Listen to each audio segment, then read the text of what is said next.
नमस्कार साथियों, स्वागत है आपका BNK24 यूट्यूब चैनल पर। बहुत बहुत साथियों, आपका आज तय करेगा कि कल आप कहाँ रहने वाले हो। आपके आज के किए गए निर्णय व प्रयास ही आपके भविष्य की नींव रखते हैं। इसलिए सकारात्मक सोच के साथ निरंतर आगे बढ़ते रहें, व अपने आप को अपग्रेड करते रहें, व हमेशा पढ़ते रहें। साथियों, आज हम बात करने जा रहे हैं स्वर्गीय पूर्व प्रधानमंत्री मनमोहन सिंह जी के बारे में। मनमोहन सिंह जी का जन्म 26 सितंबर 1932 में हुआ था, जिनकी मृत्यु जो स्वर्गवासी 26 दिसंबर 2024 को हो गए हैं, जिनकी उस समय पे 92 साल की एज थी। और अभी वो राज्यसभा के सांसद भी थे। लास्ट बार उनको वोटिंग करने के लिए लोकसभा में देखा गया था। साथियों, बात करते हैं श्री पूर्व प्रधानमंत्री मनमोहन सिंह जी के बारे में, तो वो एक अपने आप में बहुत बड़े अर्थशास्त्री थे। अगर उनकी पर्सनली बात की जाए तो वो उनकी अगर कहीं आलोचना की बात करें साथियों, तो कहीं भी किसी भी रूप में आप पर्सनली श्री मनमोहन सिंह जी की आलोचना नहीं देखोगे, क्योंकि मनमोहन सिंह जी जो थे वो एक अर्थशास्त्री थे। एक यही ऐसे प्रधानमंत्री थे जो अपने कार्यकाल में साथियों वित्त मंत्री भी रहे, RBI के गवर्नर भी रहे और भारत के प्रधानमंत्री भी रहे। 10 साल तक भारत के प्रधानमंत्री बतौर इन्होंने बागडोर संभाली। इन्होंने भारत का RBI के जो रिजर्व बैंक ऑफ इंडिया है उसका गवर्नर का पदभार भी संभाला, और इन्होंने भारत के वित्त मंत्री का भी कार्यभार संभाला। साथियों, बात है 1991 की। उस समय जब भारत के पास में मात्र महज 15 दिन का ही पैसा रह गया था। 1991 में अभी भी अगर साथियों हम अभी इसकी बात करें कि जो इकोनॉमी जो चलती है ना साथियों, देश जो चलता है, देश दूरदर्शिता से चलता है। और आज श्री मनमोहन सिंह जी के कारण ही है कि आज भारत देश तीसरी बड़ी अर्थव्यवस्था बन के उभरा है। हमसे आगे चाइना है और चाइना से आगे अमेरिका है।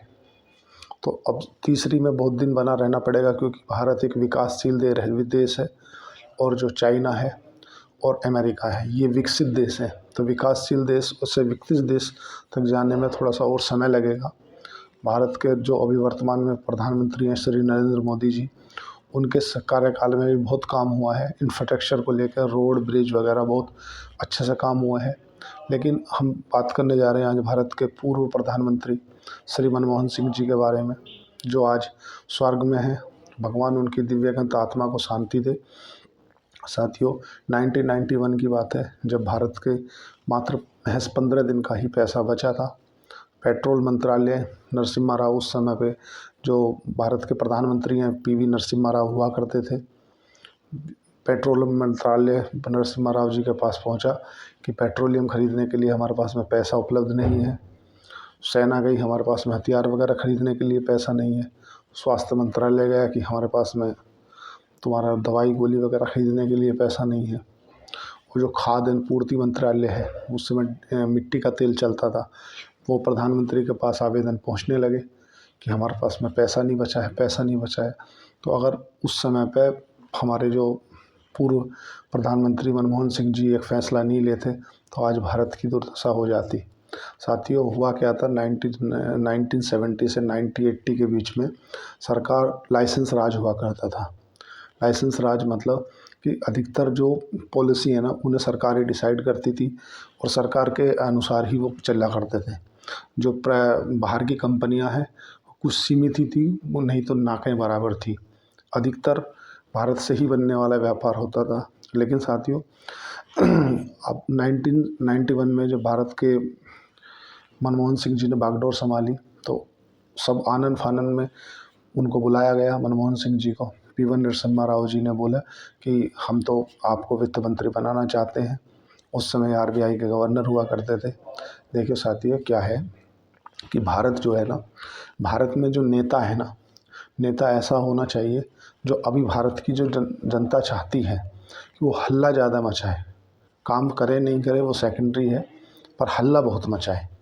कहीं जा रहा है तो अगर किसी किसान के यहाँ पे जा रहा है, कोई किसान कोई अपना खेत में काम कर रहा है, तो नेताजी का जो मेन फोकस होना चाहिए वो होना चाहिए अपना कुर्ता ज़्यादा गीला हो, कुर्ता ज़्यादा गंदा हो, ताकि दिखे कि हाँ वो काम कर रहा है।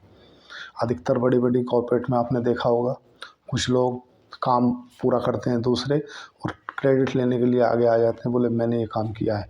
सेम भारत की जनता ऐसे ही चाहती है कि नेता भी ऐसा ही हो कि हल्ला ज़्यादा मचाए, काम करे नहीं करे वो सेकेंडरी है। कहीं अगर कोई किसान धान लगा रहा है, मुंजी लगा रहा है, हमारे यहाँ मुंजी बोलते हैं, अगर धान या मुंजी लगा रहा है तो उसका फोकस ये रहना चाहिए कि जाके पहले अपने कुर्ता गीला कर ले, सारे में गंदा कर ले, ताकि जो आसपास की जनता है, जो मीडिया है, उसको दिखे कि हाँ यार नेताजी ने काम तो किया है। पर जो हमारे भारत के पूर्व प्रधानमंत्री श्री मनमोहन सिंह जी थे, स्वर्गीय श्री मनमोहन सिंह जी थे, उनमें ऐसी नहीं थी। वो फैक्ट के बेस पर बात करने वाले व्यक्ति थे, और वो पर्सनली पढ़े लिखे बहुत बड़े अर्थशास्त्री थे। मतलब जिस समय वो भारत की बागडोर उनके हाथ में आई, उस समय भारत के पास में मात्र 15 दिन का ही पैसा बचा था, फॉरेन रिजर्व। अभी भी पाकिस्तान की जो स्थिति है ना साथियों, पाकिस्तान के पास भी 150 दिन का पैसा बचा हुआ है। अब आप ये समझ लो कि पाकिस्तान जैसे देश के पास 150 दिन का पैसा अभी बचा है। अगर उसे 150 दिन तक पैसा नहीं भी आए तो वो अपना काम चला सकता है। श्रीलंका के पास में मात्र 40 दिन का पैसा साथियों बचा था, जब श्रीलंका की इकोनॉमी कोलैप्स कर गई। जब आपने देखा होगा इतना बड़ा हल्ला हो गया श्रीलंका में, ये हो गया वो हो गया, महंगाई अपने चरम सीमा पर पहुंच गई। वो एक अलग कॉन्सेप्ट है। श्रीलंका के तो कुछ ऐसे डिसीजन रहे जिसके कारण महंगाई ने कमर तोड़ दी। उनका एकदम से फर्टिलाइज़र बैन कर देना हुआ। और जब मैं उस विषय पे आऊँगा जब थोड़ा सा आगे चल के, जब श्रीलंका का टूरिज़्म से आने वाला जो बजट है वो अधिक है। श्रीलंका ने क्या हुआ, एक जो फॉरेन के व्यक्ति आए हुए थे वहाँ टूरिस्ट वीज़ा पे, तो उनके साथ में कुछ अनहोनी हो गई। अनहोनी हो गया, उसका देश के प्रति जो मैसेज गया ना कि श्रीलंका में टूरिस्ट सेफ़ नहीं है, तो इसलिए। और फिर इसी बीच में आ गई कोरोना काल। तो लोगों की वहाँ से जो आने वाली आय थी, जो कोई टूरिस्ट जाता है घूमने तो वो कहीं ना कहीं डॉलर के रूप में पैसा देता है। आप किसी दूसरे देश में जाओगे तो डॉलर एक्सचेंज करोगे, अपनी करेंसी से दूसरी करेंसी एक्सचेंज करोगे, तो वो डॉलर उनके पास रहेगा। श्रीलंका का जो अधिकतर जीडीपी के में जो कंट्रीब्यूशन था ना, वो था तुम्हारा टूरिस्ट से आने वाला। तो टूरिस्ट तो बंद हो गए। टूरिस्ट बंद हो गए तो एक श्रीलंका के जो जयवर्धने सरकार थी, उनका एक फैसला गलत हो गया था। गलत क्या हो गया था कि उन्होंने पूरे ऑल ओवर देश को ऑर्गेनिक खेती की ओर डाल दिया। उन्होंने बोल दिया कि पूरी देश के अंदर फर्टिलाइज़र बंद हो जाएगा, मतलब अब से कोई भी फर्टिलाइज़र नहीं डालेगा अपने खेतों में, और ऑर्गेनिक तरीके से खेती होगी। और कुछ खाद वगैरह था कि चाइना भेजेगा, उस चाइना डाले हुए खाद से आप इसमें अपनी खेती करो। तो हुआ क्या, अपने जो किसान भाई हैं आपने जाने होंगे कि जो खेती किसी भी माध्यम से आप एक तरह से फर्टिलाइज़र या डाई या यूरिया डालते आ रहे हो, एक बार अगर डाई यूरिया या फर्टिलाइज़र आप डालना बंद कर दोगे तो एकदम से खेती बैठ जाएगी।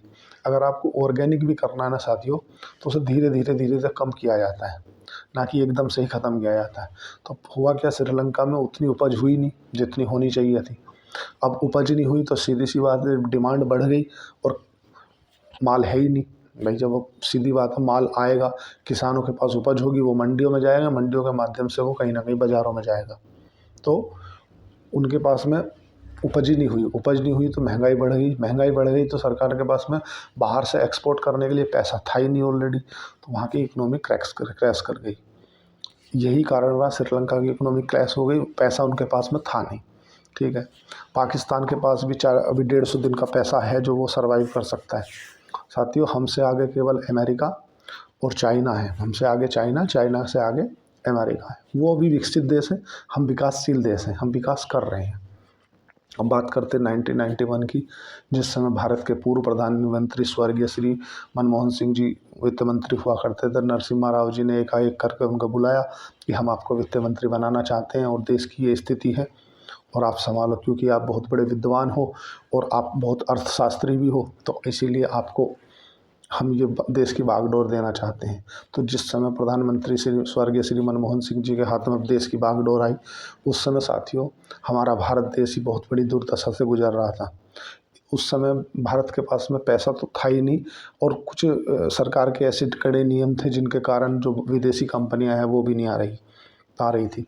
तो सबसे पहले जब 1991 में भारत की बागडोर संभाली तो 1970 से 1980 तक का जो लाइसेंस राज चला आ रहा था उन्होंने आके सबसे पहले उसको ख़त्म किया। और जो दूसरी कंपनियां हैं उनके भारत में आने के रास्ते खोल दिए और एलपीजी को इन्फॉर्म किया। एलपीजी मतलब जो एलपीजी गैस की बात नहीं कर रहा मैं साथियों, लिबरलाइजेशन, ग्लोबलाइजेशन और प्राइवेटाइजेशन, इसको इन्फॉर्म करने के बाद आईएमएफ के पास गए, जो इंटरनेशनल मॉनेटरी फंड है, जो ऑल ओवर सभी देश हैं, जो 295 देश हैं, सभी देशों को लोन प्रोवाइड करता है, उनके पास जा कर के बोले कि भाई हमें ऐसे ऐसे लोन चाहिए। तो आईएमएफ ने कुछ अपनी शर्तों को रखा। अब जाहिर सी बात है कि जब आपकी देश की इकोनॉमी स्थिति ऐसी हो तो फिर आपको शर्त सभी माननी पड़ती है। ऐसा ही स्वर्गीय श्री मनमोहन सिंह जी ने भी किया और कुछ भारत का जो सोना था, जो भारत के रिजर्व बैंक ऑफ इंडिया में गोल्ड रखा था, उसको भी गिरवी रखना पड़ा। कुछ इंटरनेशनल मॉनेटरी फंड उसकी कुछ शर्तों को मानना पड़ा, उनकी शर्तों को माना, कुछ अपना गोल्ड गिरवी रखा और कुछ अपनी वैल्यू को गिराया गया। अपनी जो रुपये की वैल्यू है, आज जो हम 84-85 रुपये पे चल रहे हैं, पहले 84-85 पे नहीं हुआ करते थे। हमने कुछ अपने रुपये की वैल्यू गिराई, कुछ अपना गोल्ड गिरवी रखा और कुछ इंटरनेशनल मॉनेटरी फंड के शर्तों को माना। इंटरनेशनल मॉनेटरी फंड जो आईएमएफ है, उसकी शर्तें क्या थी कि आपको जो बाहर की कंपनियां हैं उन्हें देश में आने के लिए छूट देनी पड़ेगी। तो जो भारत के पूर्व प्रधानमंत्री हैं श्री मनमोहन सिंह जी, उन्होंने लिबरलाइजेशन, ग्लोबलाइजेशन और प्राइवेटाइजेशन का को रास्ते खोल दिए। उससे भारत के अंदर प्राइवेट कंपनी आई, दूसरे देश की कंपनियां आई और कहीं ना कहीं भारत आज तीसरी अर्थव्यवस्था बन के उभरा है। साथियों, अगर पर्सनली बात करें तो पर्सनली कहीं भी श्री मनमोहन सिंह जी की कोई आलोचना नहीं मिलेगी, क्योंकि भारत के जो प्रधानमंत्री मनमोहन सिंह जी थे ना, वो फैक्ट पे बात करने वाले व्यक्ति थे। अगर आप देखो ना, तो अगर मनमोहन सिंह जी के साथ साथ में एपीजे अब्दुल कलाम हुए भारत के राष्ट्रपति, अगर इन लोगों को तुम चुनाव लड़ने के लिए बोल देते कि आप चुनाव लड़ के आ जाओ और आप जीत जाओ, तो आप ये बिल्कुल भी चुनाव नहीं जीत पाते, क्योंकि चुनाव में राजनीति और ये सब पढ़े लिखे लोग थे। आज भारत को अगर मिसाइल से संपन्न बनाने वाले कोई हैं तो वो डॉक्टर एपीजे अब्दुल कलाम है। आज डॉक्टर एपीजे अब्दुल कलाम की बदौलत आज भारत मिसाइल के क्षेत्र में एक अपना अलग लोहा मनाता है। और देश को संपन्न क्यों होना चाहिए, वो कहीं ना कहीं आपको पाकिस्तान को देख के मिलेगा कि अफ़गानिस्तान ने पाकिस्तान के ऊपर हमला कर दिया और पाकिस्तान की पतलून गीली हो गई। अब भारत अपने आप में संपन्न है, मिसाइल से दूसरे देशों को अपने डिफेंस इक्विपमेंट बेचता है, मिसाइलें बेचता है, ब्रह्मोस, तुम्हारा अग्नि 5, ऐसी ऐसी मिसाइलों का परीक्षण आज भारत कर रहा है। भारत ने ऑल ओवर भारत की अगर हम बात करें पूरे एशिया के अंदर, तो पूरी एक कहावत है, आधे में अजगर आधे में सारा घर। तो भारत को अकेला अब हल्का मानना अच्छा संदेश नहीं है सभी लोगों के लिए। भारत इकोनॉमी की कंडीशन भी मजबूत है और डिफेंस के रूप में भी भयंकर है। हमारे भारत के जो सैनिक हैं साथियों, उनका लोहा तो पूरी दुनिया मानती है। आज भारत के जो सैनिक हैं उनको तो आप ये समझ लो कि अगर दूसरे देश के सैनिकों की बात करें तो वो अपनी तनख्वाह के लिए नौकरी करते हैं, लेकिन भारत के जो सैनिक हैं वो देश की आन बान और शान के लिए नौकरी करते हैं। वो केवल अपने देश की सुरक्षा के लिए नौकरी करते हैं। उनके लिए जो भी कुछ है उनका देश है। ऐसे ही महापुरुष हमारी भारत की धरती पे हुए हैं, जिनमें श्री मनमोहन सिंह जी भी हैं, श्री एपीजे अब्दुल कलाम जी भी हुए हैं, अटल बिहारी वाजपेयी जी भी हुए हैं। इन्होंने देश के लिए अपना सब कुछ कुर्बान किया है। श्री प्रधानमंत्री नरेंद्र मोदी जी भी देश के प्रति बहुत समर्पित हैं। इसीलिए आज भारत के एक डिसीजन के कारण कोई भी सेना भारत की तरफ आंख उभर के नहीं देखती। आज अगर भारत को परमाणु संपन्न देश नहीं हुआ होता तो शायद कोई ना कोई उथल कूद करता ही रहता। लेकिन भारत को ऐसे ऐसे महापुरुष मिले जिन्होंने इकोनॉमी की पावर दी। प्रधानमंत्री तुम्हारे मनमोहन सिंह जी, अटल बिहारी वाजपेयी जी और उस समय जो एपीजे अब्दुल कलाम हुआ करते थे, उन्होंने भारत में परमाणु बम का परीक्षण करने के बाद भारत को एक पूरे विश्व में लोहा मनाने के लिए मजबूर कर दिया।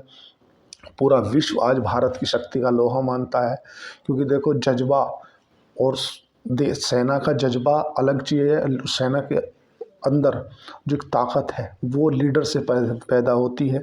ये वो भी एक समय है जब पाकिस्तान की तरफ से एक बयान आया था साथियों कि मैं भारत पर परमाणु बम मार दूंगा, तो उस समय पे वाजपेयी जी हुआ करते थे। अटल बिहारी वाजपेयी जी के एक बयान बहुत यूट्यूब पे भी और टीवी पे और पार्लियामेंट में उन्होंने ये बोला था कि मैं भारत को खो तो सकता हूँ, आधा हिस्सा खो दूंगा, पर मैं कसम खाता हूँ कि मैं अगले दिन पाकिस्तान की सुबह नहीं होने दूंगा। हमने जो ये हमारी भारत की जो परमाणु बम की नीति है वो क्या है कि नो फर्स्ट यूज़, कि जब तक कोई हम पे हमला नहीं करेगा तब तक हम उन पे अटैक नहीं करेंगे। भारत की जो पॉलिसी है वो ये है। और इकोनॉमी की अगर पावर की बात करें साथियों, तो आज अगर मनमोहन सिंह जी नहीं होते तो आज भारत तीसरी नहीं बहुत नीचे कंडीशन पे हो रहा होता, क्योंकि उस समय जब लाइसेंस राज हुआ करता था तो कितनी भी प्राइवेट कंपनियां नहीं थी। जैसे आज अभी कोई रेडमी के मोबाइल आ रहे हैं, वीवो के मोबाइल आ रहे हैं, एमआई के मोबाइल आ रहे हैं, है ना। तो ये सब कैसे सक्षम हो पाए हैं? जैसे तुम्हारा पैनासोनिक है, स्काई है, या अधिकतर होंडाई है, ये सब कंपनी जितनी भी हैं, होंडाई साउथ कोरिया की है, पैनासोनिक जापान की है, अधिकतर जो कंपनी है ना सब बाहर के देशों की हैं। वहाँ से कहीं ना कहीं टेक्नोलॉजी आई। हिंदुस्तान यूनिलीवर है, बाहर की कंपनी है। तो ये जब भारत में आई तो उनके पास पैसा प्रबल था, इन्होंने अच्छा बिजनेस किया तो देश में देखो, जब कोई बड़ा इंडस्ट्रियल व्यक्ति आता है और वो फैक्ट्री डालता है, सपोज करो किसी ऐसे क्षेत्र में जहाँ पर नौकरी के रोजगार के साधन नहीं है, और उसने आके कोई बड़ा कारोबार डाल दिया 2-5 हज़ार करोड़ का, तो उसमें लेबर तो लगेगी भाई। वो टॉप मैनेजमेंट जो तुम्हारा सीईओ हो गया या एमडी लेवल के आदमी हो गए, वही तो अपने कंपनी का रखेगा, बाकी लोग तो लोकल के ही काम कराएगा ना, काम तो लोकल के ही करेंगे। वो जो एमडी और सीईओ हैं वो जाकर तो पैकेजिंग करेंगे ना उनकी, कोई भी चीज़ पैक करनी है, कुछ हाथ से उठाना धरना, तो वहाँ के लोगों को रोज़गार मिलता है। लोगों को रोज़गार मिलेगा तो उन लोगों के प्रति जो पूरे, जब उनको तनख्वाह मिलेगी तो पूरे आसपास में जिन लोगों की दुकान नहीं चल रही, किसी का किराने की दुकान नहीं चल रही, वहाँ पैसा जाएगा तो वो इकोनॉमी में पैसा फ्लो होगा। तो इन सब चीज़ों को हमारे प्रधानमंत्री जो मनमोहन सिंह जी थे ना, वो बहुत गहन से जानते थे, क्योंकि ये वित्त मंत्री भी रहे। उससे पहले ये तुम्हारे आरबीआई के गवर्नर थे। गवर्नर रहते ये पूरा, ये तो आरबीआई के अर्थशास्त्री थे, तो फैक्ट पे बात करते थे, मतलब ये राजनीतिज्ञ नहीं थे ना, इन्हें राजनीति से कोई मतलब रहता। इसलिए इन्होंने जब ये 2004 का चुनाव जीते, 2009 में इन्होंने प्रधानमंत्री बनने से मना कर दिया।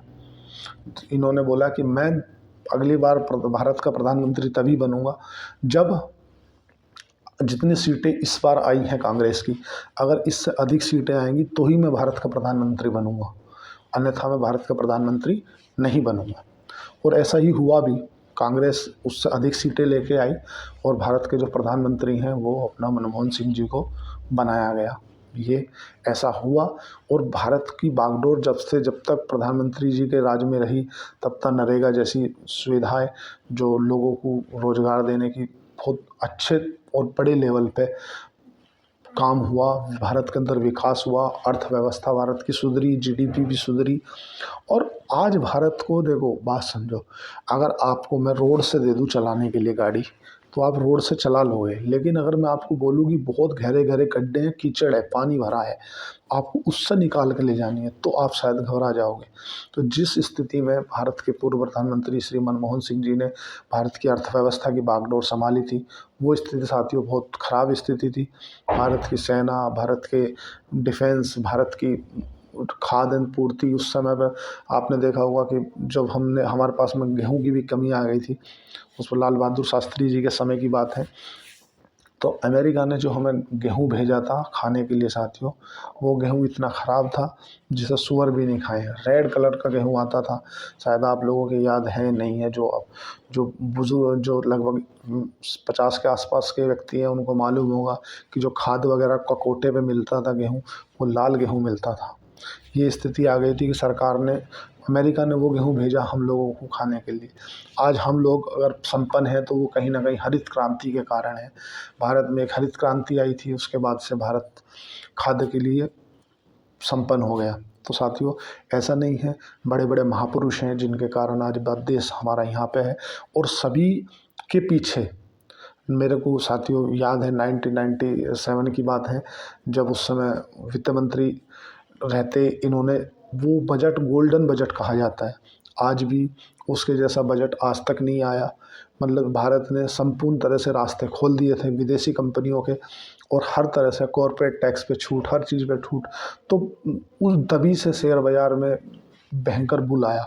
उसी के बाद से तुम्हारा एक 1991 स्कैम करके मूवी बनी है, वो उसी के पीछे बनी है। तभी तो पूरा देखो क्या साथियों कि देश चलता है दूरदर्शिता से। देश को जो चलाते हैं वो ऐसा नहीं है कि आप कल क्या होने वाला है या आज नहीं, वो अब से 10 साल बाद का डिसीजन लेके चलते हैं। आपको क्या लगता है कि भारत के पास में इतना फॉरेन रिजर्व रखा है? आज भारत के पास में $700 बिलियन के आसपास फॉरेन रिजर्व है। तो ऐसा नहीं है एकदम हो गया हमारे पास में, एक समय था कि बिल्कुल भी नहीं था। तो बहुत कुछ दिया है इन महापुरुषों ने। आज भारत को इन महापुरुषों का जो बलिदान है वो भूलना नहीं चाहिए। खासकर अगर अर्थशास्त्री श्री मनमोहन सिंह जी नहीं होते तो आज भारत देश इस जगह नहीं होता। पर्सनल आप कांग्रेस की आलोचना कर सकते हो, आप तुम्हारे सोनिया गांधी की आलोचना कर सकते हो, राहुल गांधी जी की आलोचना कर सकते हो, लेकिन व्यक्तिगत रूप से अगर साथियों बात की जाए तो श्री मनमोहन सिंह जी की व्यक्तिगत आलोचना नहीं कर पाओगे, क्योंकि ये व्यक्ति ज़्यादा हल्ला मचाने पर अपना कॉन्सेंट्रेट नहीं करते थे। तो अपने एकाग्रता मन से चुपचाप अपने काम पे ध्यान रखते थे, और अपने काम को ही दिखाते हुए इन्होंने आज भारत देश को ऐसी जगह पे ले जाकर दूसरे, जब प्रधानमंत्री नरेंद्र मोदी जी ने बागडोर संभाली उस समय देश की स्थिति काफ़ी सुधर चुकी थी।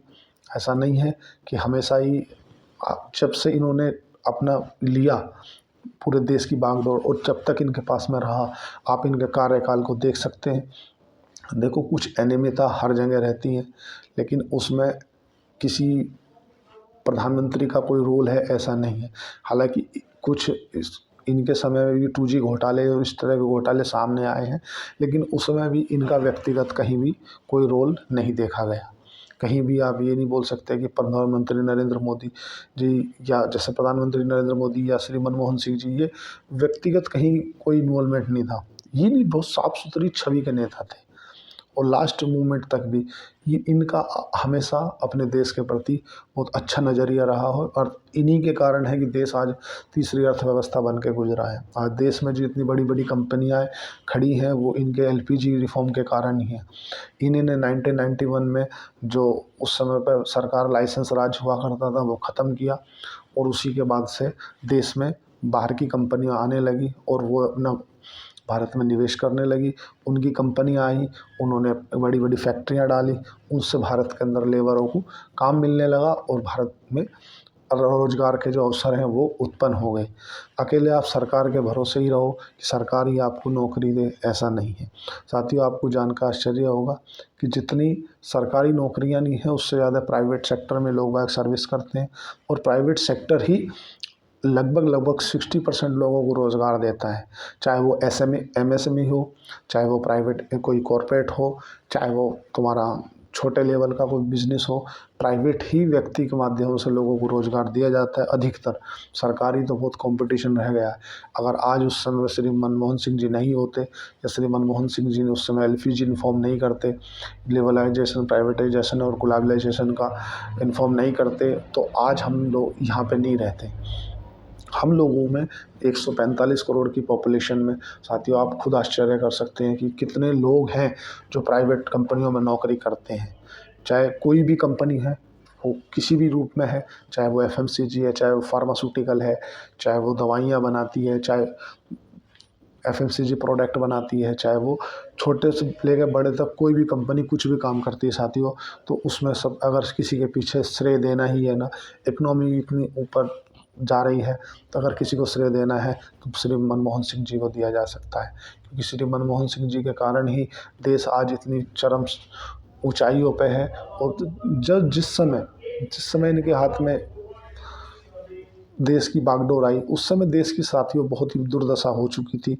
15 दिन का महज पैसा बचा था, ना तो हमारे पास में खाद्य सामग्री खरीदने का पैसा था, ना हमारे पास में फार्मास्यूटिकल वगैरह खरीदने का पैसा था, और साथियों ना ही हमारे पास में पेट्रोलियम खरीदने का पैसा था, क्योंकि जो हवाई जहाज उड़ते हैं पेट्रोलियम से उड़ते हैं। हम जो गाड़ियाँ चलाते हैं वो पेट्रोलियम से खरीदते हैं। हम सऊदी से या कतर से या रसिया से कहीं से ना कहीं से डीजल पेट्रोल खरीदते हैं, क्रूड ऑयल खरीदते हैं। By the way crude oil को हम यहाँ से प्रोसेसिंग करके उससे डीजल पेट्रोल और हवाई जहाज में यूज़ होने वाला पेट्रोल और तारकोल वगैरह बनता है। तो उस समय हमारे पास में इतना भी पैसा नहीं था साथियों कि हम लोग बाहर दूसरे देशों से पेट्रोलियम वगैरह खरीद लें। आनंद फार्म में जो भारत के उस समय प्रधानमंत्री पीवी नरसिम्हा राव हुआ करते थे, उन्होंने फिर आनंद फार्म में ये डिसीजन लिया। तो ये सब चीज़ें आपको देखनी पड़ेंगी, पढ़ना पड़ेगा। पढ़ना बहुत ज़रूरी है साथियों। अगर आप पढ़ोगे नहीं, ऐसे ऐसे महापुरुषों की जीवनी नहीं पढ़ोगे तो आपका बहुत नुकसान हो जाएगा। पढ़ना आपके लिए बहुत ज़रूरी है साथियों। चैनल को लाइक करें, सब्सक्राइब करें, कमेंट करें। धन्यवाद। Thank you.